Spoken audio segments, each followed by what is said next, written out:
নাগরিক কোয়ালিশনের একটা প্রস্তাবনা যে নির্বাচনটা ফেব্রুয়ারির মধ্যে সম্ভব। আমি একটু এই বিষয়ে মাহমুদুর রহমান মান্না আপনার কাছ থেকে শুনতে চাই যে আপনি কি মনে করেন যে আসলে এই অধ্যাদেশের মধ্য দিয়ে যারা এবার 18 বছর হতে যাচ্ছে তাদেরকে আগামী নির্বাচনে ফেব্রুয়ারিতে নির্বাচন হলে তাদেরকে ভোটার হিসেবে পাওয়ার জন্য কোনো অধ্যাদেশ আসলে সরকার করতে পারে? আমাদের কোনো ইলেকশন কার্ডে তো নাই, কোনো এজেন্ডাই নেই, এটা ওনাদের মনে হচ্ছে। এই মনে হওয়াকে করবোরেট করা তো মুশকিল। যদি আপনার মনে হয় তবে তো আপনি করবেন। আমি এরকম কোনো মুভ দেখছি না। যদি এরকম থাকতো, এই গভর্নমেন্টটা একটা জাস্ট ক্যাভেলিয়ার গভর্নমেন্ট না, এরা খুব প্ল্যানফুলি আসছে, প্ল্যানফুলি এগোচ্ছে। তাদের যদি এরকম ডিসিশন থাকতো এটাই করবে, তাহলে এটা আগে তাদের কোনো মুভ বোঝা যেত। ডক্টর ইউনূস কিন্তু বলেন অনেক কথা, মানে তার প্রায় ম্যাক্সিমাম বক্তৃতার মধ্যে কিছু জিনিস কমন থাকে। নিজেকে হতে হবে, কি বলে, এন্টারপ্রেনার হতে হবে। নিজে নিজে বাংলাদেশে ইনিশিয়েটিভ হওয়ার সম্ভাবনা আছে কতটুকু, 3 zeros কোন জায়গায় হয়েছে, এগুলো অনেক জায়গাতেই প্রশ্ন করা যেতে পারে, ওগুলোর মধ্যে যাচ্ছি না। আমি মনে করি ওটা তো একটা পায়াস উইশ যে উনি নির্বাচনী এই ব্যবস্থায় ইয়াংদেরকে বেশি ইনভলভ করতে চান। এটার পজিটিভ দিকও আছে, এটা নেগেটিভ দিকও আছে আমি মনে করি। মানে এই যে এত কম বয়সে সবাইকে নিয়ে অ্যাডভাইজার বানিয়ে দিয়েছে, that they perform very good, আমি কিন্তু এরকম মনে করি না। বরঞ্চ দেখেন 52 থেকে এই পর্যন্ত যত ছাত্র আন্দোলন হয়েছে, বা বাংলাদেশের আন্দোলন মানে তো ছাত্রদের আন্দোলন, তারা তো কোনোদিন মন্ত্রী হয়নি, এবং মন্ত্রী না হওয়ার পরেও তারা খারাপ করেছে, তারা পরে ভালো করেছে। তো ওই দিক থেকে এইটার উপরে স্টিক করে নির্বাচনের ডেটটা হয়ে গেল কিনা, এটার উপর আমি কোনো কমেন্ট করতে পারবো না।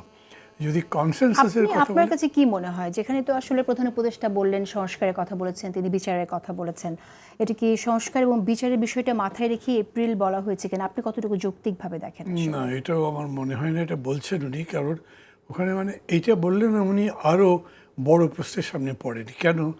উনি বলেছেন যদি বড় সংস্কার চান, বেশি সংস্কার চান, তাহলে ডিসেম্বরে, আর যদি কম চান তাহলে এইখানে। তো আমরা কিন্তু আছি ধরেন 2/3 কমের দিকে, মানে ফ্রম ডিসেম্বর টু আপনি যে ডেট উনি ডিক্লেয়ার করেছেন, আর যে ডেট ডিক্লেয়ার করেছেন সেক্ষেত্রে ওটা আরও কম। তো তার মানে কি উনি কম সংস্কারে গেলেন? তো কম সংস্কারে গেলে ডিসেম্বরে আসলেন না কেন? এরকম তো না, উনি কম বেশি ডিফাইনই করেননি। সেকেন্ড কথা হলো, আরেকটা আমি বলি, আজ পর্যন্ত একটা সংস্কারও হয় নাই। আপনি আইজি চেঞ্জ করে দিয়েছেন, এটা তো সংস্কার নয়। আপনি পুলিশ ব্যবস্থার কোনো চেঞ্জ করেছেন? করতে পারেননি বা করেননি। যে হোক, আপনি কোনো জায়গায় দেখাতে পারবেন না। এই যে ধরেন দেবপ্রিয়, উনি তার যে টাস্ক ফোর্সের রিপোর্ট দিয়েছেন, প্রায়ই অভিযোগ করছেন যে আমার একটা কথা শোনাই হচ্ছে না। তো ইকোনমিক যে বিষয়টা থাকে সেটা কিছুই করলেন না। সবচেয়ে বেশি ইম্পর্টেন্ট কি, দেশের ইন্টারনাল অ্যাডমিনিস্ট্রেশনে পুলিশ অ্যাডমিনিস্ট্রেশন বা পুলিশ ফোর্সটা ইম্পর্টেন্ট। ওদের কি সংস্কার হবে সেই রিপোর্টই তো আপনি বের করেন নেই। মানে অন্যগুলো 6টা আপনি রিপোর্ট দিয়েছেন, স্প্রেডশিট, আমরা তারপরে কথাবার্তা বলেছি, এটা was not discussed, it was not allowed to B discussed. তাহলে সংস্কারের জন্য আটকে গেল, এই কথা বলা যাবে আপনার জার্গন হিসেবে, কিন্তু অ্যাকচুয়ালি এটাই যে কার্যকরী হয়েছে সেই জন্য দেরি করছে সেটা না। এক্ষেত্রে আমার একটা প্রশ্ন, সেটা হচ্ছে যে ডক্টর মোহাম্মদ ইউনূস তো সংস্কার করতে চাইছেন এবং সংস্কারের জন্য তিনি অনেকগুলো কমিশন করেছেন, প্রস্তাবনা আসছে, দলগুলোর সাথে আলোচনা করছেন, কিন্তু যে সংস্কারগুলো আপনি বলছেন অধ্যাদেশের মধ্য দিয়ে ইতিমধ্যে করে ফেলা যেত, কিন্তু করা হয়নি, করা হলো না কেন? সরকার তো চাইবে যে প্রশংসা পেতে, সরকার তো চাইবে ভালো কাজ আমাকে করতে। যদি জিজ্ঞেস করেন, আমি এগুলো খুব মেজর কিছু আছে তা মনে করি না। মানে যে এই জিনিস, এই 5টা সংস্কার করে ফেললে বেশ বড় মাপের কিছু, তো এরকম কিছুই নেই এগুলোর মধ্যে। আপনি বলেন পলিটিক্যাল সাইড বলেন, লর দিক বলেন, আমি এরকম কোনো কিছু দেখছি না। বাকি যেগুলো হয়েছে সেটার মধ্যেও আবার বিতর্ক আছে। আপনি ধরেন কথার কথা, আপনি বাই ক্যামেরাল লেজিসলেচারে অ্যালাউ করে এগ্রি করেছেন, কিন্তু লোয়ার হাউস আপার হাউসের মধ্যে রিলেশন ঠিক করেননি। কীভাবে আপারটা হবে, কীভাবে লোয়ারটা হবে, লোয়ারটা একটা বলেছেন, আপারটা ডিসাইডই হয়নি। এরকম করে ঠিক এই কথা বলতে পারবেন না যে না এটা হয়েছে। বিচারের ব্যাপারটা আরও বেশি কনফিউজিং, বিকজ বিচার তো আপনি ডাইরেক্টই করতে পারেন না। এত তারিখে মামলা করতে হবে, এত তারিখে ওদের রায় দিতে হবে বলতে তো পারবেন না।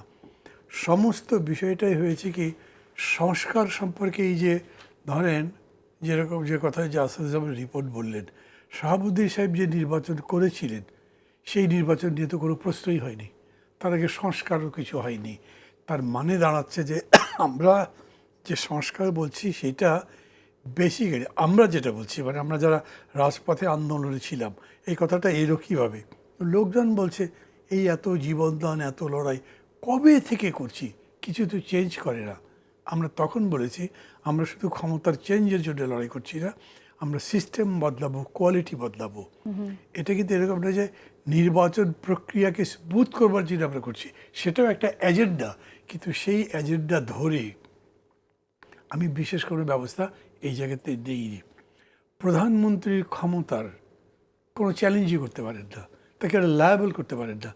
এই যে সংস্কার প্রস্তাব আছে তার মধ্যে কোথাও কি প্রধানমন্ত্রীর ক্ষমতাকে লিমিট করার কথা বলা আছে? এই প্রশ্ন যখন আমরা করেছি তখন বলেছে কেন এই যে আর্টিকেল 70-র উপরে আমরা একটা তুলে দিচ্ছি, তারপরে নো কনফিডেন্সের ব্যাপার, সেটা তো আপনি ব্যাপারে করতে পারেন, সেটা আবার মেজরিটির আগে, এর বাইরে বড় মামলায় ধরা খেয়েছে, মামলা তো করতে পারবে না তার নামে, একটা দুর্নীতির। ওই অর্থে আমি বলছি যে সংস্কারের জন্য এটা পিছিয়ে দেওয়া হচ্ছে, এরকম কোনো যুক্তি এখানে নাই। মূল কথা হচ্ছে আপনি বলেছেন যে এটা যুক্তি, মানে এটা যুক্তি নেই এটা বলছেন, এবং আরেকটি কথা বলেছেন যে প্রধান উপদেষ্টা এটা বলছেন কিন্তু এটা আসলে এই যুক্তিটাই না। তাহলে এমন কি কথা আছে যেটা প্রধান উপদেষ্টা বলছেন না? আমি অনেস্টলি আমার কাছে ক্লিয়ার না। এটা যদি ডিসেম্বরে দিত কি মহাভারত অসত্য হতো। আপনি ইজিলি মানে কোয়ালিটিভলি যে দুটো একদম খুবই ডিফারেন্ট ডিরেকশন এই দুইটা টাইমের মধ্যে হবে তা হবে না। কিন্তু ডিসেম্বরেও ঠিক আছে 19-20 হতে পারে। মূল কথা হচ্ছে একটা ভালো নির্বাচন, অ্যাকসেপ্টেবল টু অল, যেটা আপনাকে পরবর্তী গণতন্ত্রের থ্রেশহোল্ডে নিয়ে যেতে পারে। তো সেটা তো আপনি করতে পারতেন। সেটা 3 মাসে যদি করা সম্ভব হয়, 10 মাস পেলেন, তারপরে আরও 6 মাস পাবেন, এর তো দরকার লাগতো না। আপনি যেদিকে যাচ্ছেন, আপনি যদি খোল নলচে বদলাবার কাজ করতেন, ইকোনমিক অবস্থা বদলাবেন, আপনি দেশের বিচার ব্যবস্থার মধ্যে বিরাট পরিবর্তন করবেন, ওই বড় মাপের জিনিস হলে তখন মানুষ কনভিন্স হতো। 3 বছর চাইলে হয়তো 3 বছরও দিত। আমি কিন্তু মাঝে মাঝে অবাক হই যখন গভর্নমেন্ট অভিযোগ তোলে বিএনপির ব্যাপারে, খুব অস্থির হয়ে গেছে ক্ষমতার জন্য। আমার কাছে তাজ্জব লাগে, বিএনপি ক্ষমতার জন্য অস্থির হবে কেন? বিএনপি বরঞ্চ শান্ত থাকে, বাবা যত 2 নম্বরই খারাপ কাজ আছে এই গভর্নমেন্ট করে দিতে যাক, আমি স্মুথলি চালাবো। বিকজ তারা তো মনে করে যে এরপরে তারা ক্ষমতায় যাবেই। ইতিমধ্যে প্রফেসর তোষারফ বলেছেন যে 2/3 জিতবেন, তো তাদের 6 মাস ওয়েট করতে তো কোনো অসুবিধা থাকবার কথা না। ইফ দে হ্যাভ সেন্স, মানে গুড সেন্স যদি কাজ করে, তারাই কিন্তু চাইবে এই সব কাজ করুক। সমস্ত বিচার আওয়ামী লীগের নেতাদের যে দুর্নীতি অপকীর্তি আছে করে রাখে এই গভর্নমেন্ট, সেটা ইজি না বিএনপির জন্যে। তারা কিন্তু এই কথা কোনোদিন বলেন, আমি জানি না কেন, নাকি তাদের মাথায় আসে নাই, এগুলো আটকাচ্ছে বলে আমার মনেই হয় না।